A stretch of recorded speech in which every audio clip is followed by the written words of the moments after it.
یہ میری خوش قسمتی کہ میں حضور کا امت ہوں، ساری زندگی اس کا شکریہ ادا کرتا رہوں تو کہ شکر ادا نہیں۔ ہم حضور کی امتی، نبی انتظار کرتے رہے، نبی منتظر رہے۔ حضرت خلیل اللہ کی بارگاہ میں پکار رہے ہیں، ربنا وابعث فیہم رسولا، مالک رسول بھیج دے۔ کوئی کہتا ہے لیسا بفظ ولا بغلظ، وہ ترشرو نہیں ہوگا، سخت مزاج نہیں ہوگا، ماتھے پہ شکنے لانے والا نہیں ہوگا، وہ پیار بانٹنے والا ہوگا، بس وہ آیا چاہ رہا ہے۔ حضرت عیسیٰ نے تو نام بھی بتا دیا نا، مبشرا برسول یاتی من بعد اسمہ احمد۔ لوگوں میں جا رہا ہوں، چلو نام بھی بتا دیتا ہوں، میرے بعد جو آنے والا اس کا نام احمد ہوگا۔ نبی انتظار کرتے رہے، 12 نبیوں نے انتظار کیا حضور کی امت میں ہونے کے لیے، تمنا کی۔ نستورہ راہب انتظار کرتا رہا، بحیرہ راہب انتظار کرتا رہا۔ شب ہجر کی سختیاں کوئی اس سے جا کے پوچھے، تیری راہ تکتے تکتے جسے صبح ہو گئی۔ زندگیاں گزار دی انہوں نے۔ سلمان فارسی کی کہانی سن لو، مجوسی کے بیٹے تھے، حق کی طلب میں نکلے، باپ نے گھر سے نکال دیا، ایک پادری کے پاس جا کے رکے، زندگی بھر اس کی نوکری کی۔ جب اس کا آخری وقت آیا، اس نے کہا میری تدفین کے بعد غموریا چلے جانا، وہاں کا پادری خدا رسیدہ ہے، تجھے اس سے کچھ مل جائے گا۔ کہتے میں وہاں سے غموریا آ گیا، پھر اس پادری کی ساری زندگی خدمت کی۔ جب وہ مرنے لگا تو اس نے کہا کوئی ایسا شخص نہیں ہے جس کے پاس اب میں تجھے بھیجوں، لیکن نبی آخر الزمان کے ظہور کے لمحے آ گئے۔ تو یہاں سے یثرب چلا جا، وہ اس نبی کی ہجرت گاہ ہوگی، تیری زندگی سنور جائے گی، تو نے بڑی محنت کی ہے، بڑی نوکری کی ہے میری۔ کہتے میں نے اس کو کہا کہیں ایسا نہ ہو میں دھوکہ کھا جو مجھے کوئی نشانی بتا دو۔ اس نے کہا 3 نشانیاں، ایک صدقہ نہیں لے گا، دوسرا ہدیہ رد نہیں کرے گا، تیسرا 2 کندھوں کے درمیان مہر نبوت ہو۔ کہتے میں نے اس کی تدفین کی، یثرب کی جانب جاتے ہوئے ایک قافلے میں شامل ہو گیا۔ انہوں نے مجھے پکڑ کے اپنا غلام بنا لیا، لیکن میرے پہ مہربانی یہ کی کہ مجھے بیچا جا کے مدینے میں۔ ایک یہودی نے مجھے خرید لیا، میں اس کے باغ میں گوڈی کرتا تھا، کام کرتا تھا، کھجوریں توڑتا تھا، لیکن میں انتظار میں تھا کہ کبھی وہ نبی آخر الزمان آئے تو مجھے دید ہو، کبھی عرش پر، کبھی فرش پر، کبھی ان کے در، کبھی در بدر۔ غم عاشقی تیرا شکریہ، میں کہاں کہاں سے گزر گیا۔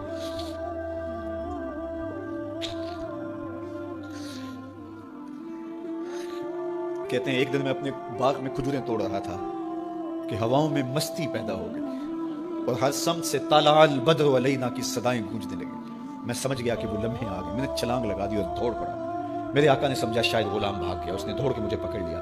میں نے اس کو کہا کہ میں نوکر تیرا ہی ہوں، لیکن دل نوکر کسی اور کا ہے، میں بھاگوں گا نہیں، مجھے جانے دے۔ میں کچھ کھجوریں لے گیا تھا صدقے کی نیت سے، جا کے حضور کو پیش کی۔ آقا کریم نے فرمایا ہم نبی صدقہ نہیں لیتے۔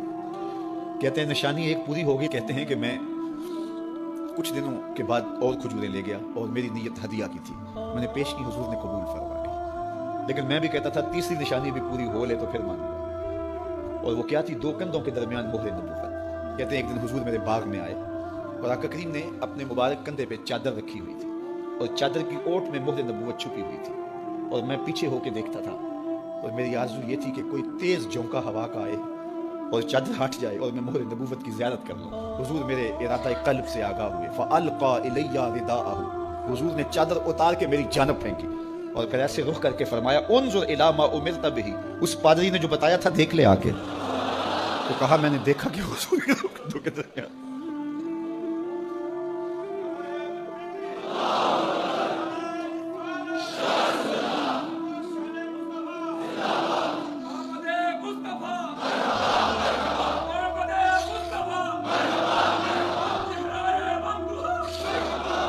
شب ہجر کی سختیاں کوئی اس سے جا کے پوچھے، تیری راہ تکتے تکتے جسے صبح ہو گئی۔ ہم نے تو کوئی انتظار نہیں کیا نا، ہم نے تو کوئی دکھ نہیں سہا، ہم سوئے تھے مقدر جاگ اٹھے۔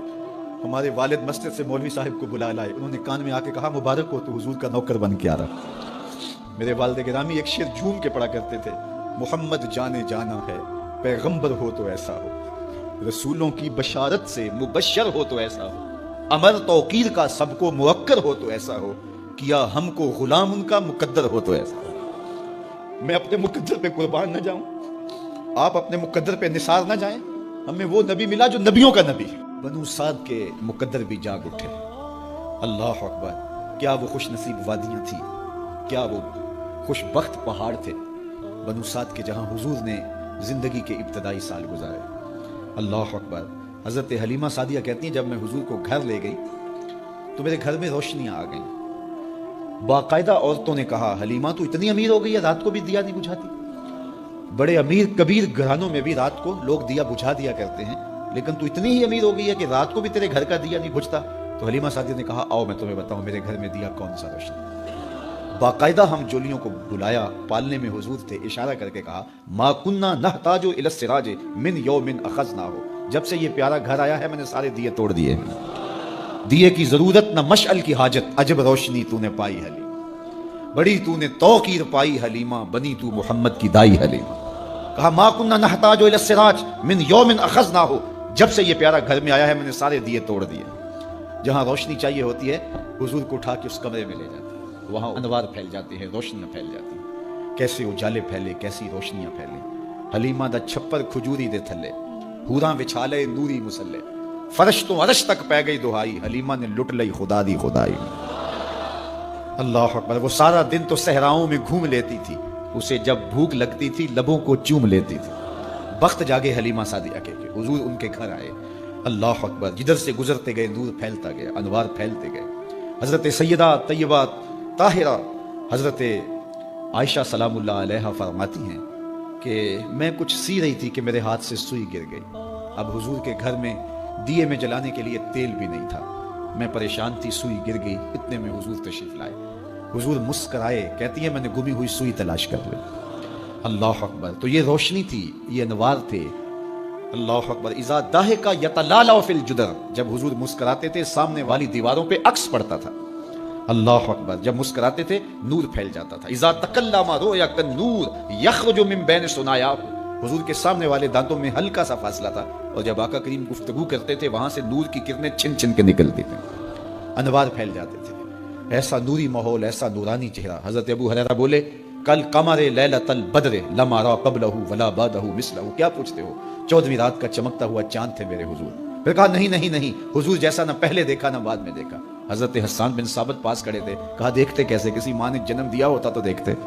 خدا نے وہ سچائی پن چھڑیا جدے وچ محمد نو ٹالیا سی۔ حسینہ جمیلہ دا منہ موڑ دیتا، محمد بنا کے قلم توڑ دیتا۔ مثل او در عالم امکان متصور نیست۔ حضرت شیخ مجدد کہتے ہیں حضور کی مثل بزم عالم میں ممکن ہی نہیں ہے، ہو ہی نہیں سکتا۔ اور اقبال کا لہجہ بھی دیکھیے، رخ مصطفیٰ ہے وہ آئینہ کہ اب اس سا دوسرا آئینہ نہ کسی کی بزم خیال میں نہ دکان آئینہ ساز میں۔ تو وہ پیکر تراشا، وہ پیکر تراشا، مکھ چند بدرشا شانی ہے، متھے چمک دی لاٹ نورانی ہے، کالی زلف تیک مستانی ہے، مخمور رکھی ہن مد بھری، کیسا جمال دیا، کیسا حسن دیا۔ اچھا بریلی کے امام سے بھی پوچھ لیجئے۔ اللہ اکبر۔ بلبل نے گل ان کو کہا، کمری نے سروے جاں فضا۔ بلبل کی منتہائی پرواز تو یہی ہے نا، کسی کو پھول کہتے۔ بلبل نے گل ان کو کہا، کمری نے سروے جاں فضا۔ حیرت نے جھنجھلا کر کہا یہ بھی نہیں وہ بھی نہیں۔ خورشید تھا کس زور پر، کیا بھر کے چمکا تھا قمر، بے پردہ جب وہ رخ ہوا یہ بھی نہیں وہ بھی نہیں۔ وہ حسن دیا، وہ جمال دیا اللہ نے اپنے محبوب۔ مائے نیم کنوں آکھاں درد وچھو